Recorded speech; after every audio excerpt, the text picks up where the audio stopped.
નમસ્કાર. ચાલો આજે બંધારણના એક એવા પાસાની વાત કરીએ જે ખૂબ જ શક્તિશાળી અને થોડું વિવાદાસ્પદ પણ છે.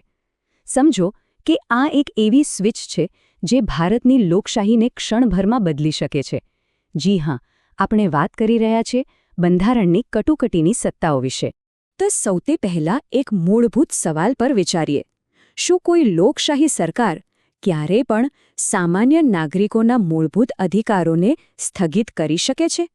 આ એ સવાલ છે જે રાષ્ટ્રની સુરક્ષા અને આપણી પોતાની સ્વતંત્રતા વચ્ચેની એકદમ પાતળી ભેદરેખા પર ઊભો છે. જુઓ, આપણા બંધારણના ઘડવૈયાઓ ખૂબ દૂરનું વિચારતા હતા. એમને ખબર હતી કે દેશ પર ક્યારેક અસાધારણ સંકટ આવી શકે છે, એટલે જ એમણે એક સેફટી વાલ્વ જેવી વ્યવસ્થા કરી. જેમ પ્રેશર કુકરમાં વાલ્વ વધારાના દબાણને બહાર કાઢીને એને ફાટતું બચાવે છે, બસ એ જ રીતે આ જોગવાઈઓ રાષ્ટ્રપતિને દેશને સ્થિર રાખવા માટે વિશેષ સત્તાઓ આપે છે. તો કટોકટીમાં સૌથી મોટો ફેરફાર શું થાય છે? સામાન્ય રીતે ભારત એક ટીમની જેમ કામ કરે છે, જ્યાં કેન્દ્ર અને રાજ્યો બંને સાથે મળીને નિર્ણયો લે છે. પણ કટોકટી લાગુ થતાં જ બધી સત્તા કેન્દ્ર સરકારના હાથમાં આવી જાય છે.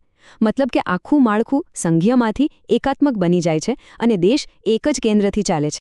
હવે વાત કરીએ કટોકટીના સૌથી મોટા અને સૌથી શક્તિશાળી સ્વરૂપની, એટલે કે રાષ્ટ્રીય કટોકટી. બંધારણનો અનુચ્છેદ 352 સરકારને એવી સત્તાઓ આપે છે જેની અસર આખા દેશ પર થાય છે. પણ એક વાત સમજવા જેવી છે. રાષ્ટ્રીય કટોકટી કોઈ નાની મોટી વાત પર જાહેર ન થઈ શકે.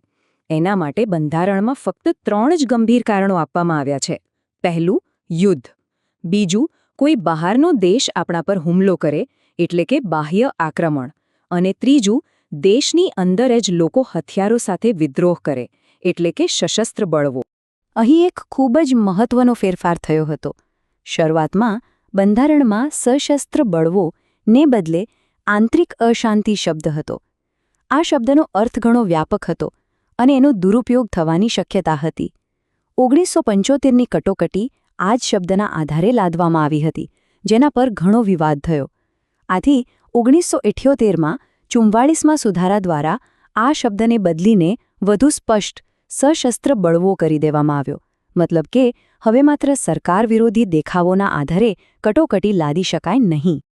આટલી મોટી સત્તાનો દુરુપયોગ રોકવા માટે આખી પ્રક્રિયા ખૂબ જ કડક બનાવવામાં આવી છે.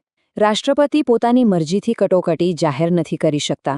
એમને વડાપ્રધાન અને એમના કેબિનેટ તરફથી લેખિતમાં ભલામણ મળવી જરૂરી છે.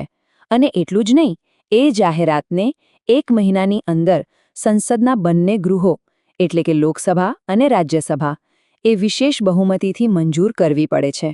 કટોકટીની સૌથી ગંભીર અસર આપણા મૂળભૂત અધિકારો પર પડે છે.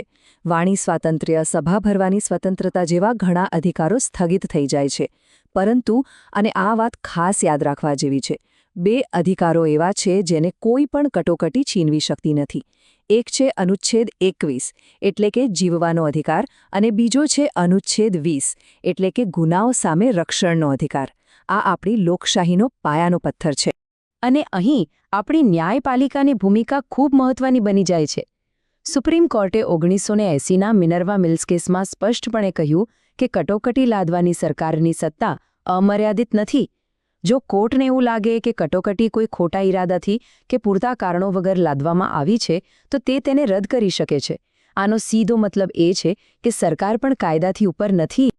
સારું, તો આ વાત થઈ રાષ્ટ્રીય કટોકટીની, જે આખા દેશને લાગુ પડે છે. પણ શું થાય જ્યારે સમસ્યા કોઈ એક જ રાજ્યમાં હોય? જ્યારે કોઈ રાજ્યની સરકાર બંધારણ મુજબ કામ ન કરી રહી હોય? બસ આવા સંજોગો માટે છે કટોકટીનો બીજો પ્રકાર, જેને આપણે સામાન્ય રીતે રાષ્ટ્રપતિ શાસન તરીકે ઓળખીએ છીએ, એટલે કે અનુચ્છેદ 356. કોઈ પણ રાજ્યમાં રાષ્ટ્રપતિ શાસન લગાવવાના મુખ્યત્વે 2 કારણો હોય છે. પહેલું, જો રાજ્યના રાજ્યપાલ રાષ્ટ્રપતિને એવો રિપોર્ટ આપે કે રાજ્યની સરકાર બંધારણ પ્રમાણે ચાલી રહી નથી. અને બીજું, જો કોઈ રાજ્ય સરકાર કેન્દ્ર સરકાર દ્વારા આપવામાં આવેલા નિર્દેશોનું પાલન કરવાનો ઇનકાર કરે. હવે અનુચ્છેદ 356નો ભૂતકાળમાં રાજકીય રીતે ઘણો દુરુપયોગ થયો છે. આ જ કારણે આપણી લોકશાહીના રક્ષક એટલે કે ન્યાયતંત્રને આગળ આવવું પડ્યું અને આ સત્તા પર અંકુશ લગાવવા માટે કેટલાક ખૂબ જ મજબૂત નિયમો બનાવ્યા. આ બદલાવની શરૂઆત થઈ સરકારિયા પંચની ભલામણથી. એમણે કહ્યું કે આ એક બ્રહ્માસ્ત્ર જેવું છે અને એનો ઉપયોગ છેલ્લા ઉપાય તરીકે જ થવો જોઈએ. પણ અસલી ગેમ ચેન્જર સાબિત થયો 1994નો એસઆર બોમ્બાઈ કેસ. આ કેસના ઐતિહાસિક ચુકાદાએ રાષ્ટ્રપતિ શાસન લગાવવાના નિયમોને હંમેશા માટે બદલી નાખ્યા. તો આ કેસમાં સુપ્રીમ કોર્ટે શું કહ્યું? પહેલું, રાષ્ટ્રપતિ શાસનનો નિર્ણય પણ ન્યાયિક સમીક્ષાને આધીન છે, મતલબ કોર્ટ એની તપાસ કરી શકે છે. બીજું, અને સૌથી મહત્વનું, સંસદની મંજૂરી મળે એ પહેલાં રાજ્યની વિધાનસભાને ભંગ ન કરી શકાય, માત્ર સસ્પેન્ડ કરી શકાય. આનાથી ચૂંટાયેલી સરકારને બચવાની એક તક મળે છે.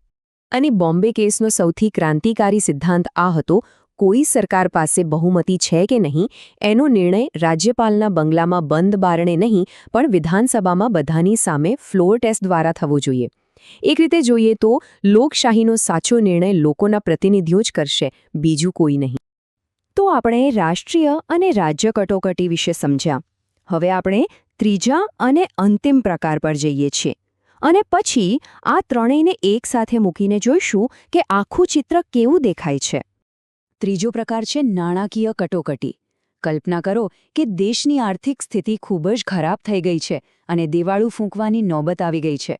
આવી અત્યંત ગંભીર પરિસ્થિતિમાં અનુચ્છેદ 360 હેઠળ કેન્દ્ર સરકાર મોટા આર્થિક સુધારા કરી શકે છે, જેમાં સરકારી કર્મચારીઓના પગારમાં ઘટાડો કરવાનો પણ સમાવેશ થાય છે. પણ શું તમને ખબર છે કે સૌથી આશ્ચર્યજનક વાત કઈ છે? ભારતના ઇતિહાસમાં આજ સુધી એક પણ વાર નાણાકીય કટોકટી લાદવામાં આવી નથી. હા, એક પણ વાર નહીં. આ બતાવે છે કે આ કેટલી ગંભીર સત્તા છે અને એનો ઉપયોગ કેટલા સંયમથી કરવામાં આવ્યો છે. ચાલો હવે આ ત્રણેય કટોકટીની ઝડપથી તુલના કરી લઈએ. અહીં જુઓ, રાષ્ટ્રીય કટોકટી માટે સંસદમાં વિશેષ બહુમતી જોઈએ, જ્યારે રાજ્ય અને નાણાકીય કટોકટી માટે સામાન્ય બહુમતી પૂરતી છે.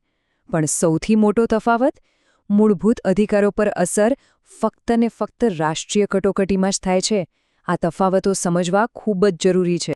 અને અંતે આપણે ફરી એ જ મૂળભૂત પ્રશ્ન પર આવીએ છીએ જ્યાંથી આપણે શરૂઆત કરી હતી. કટોકટીની સત્તાઓ દેશની સુરક્ષા માટે એક જરૂરી સાધન છે, એમાં કોઈ શંકા નથી.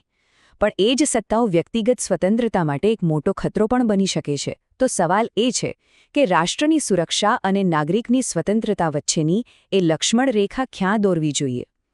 આનો કોઈ સરળ જવાબ નથી. અને કદાચ આ જ દરેક લોકશાહીની સૌથી મોટી અને સતત ચાલતી કસોટી છે.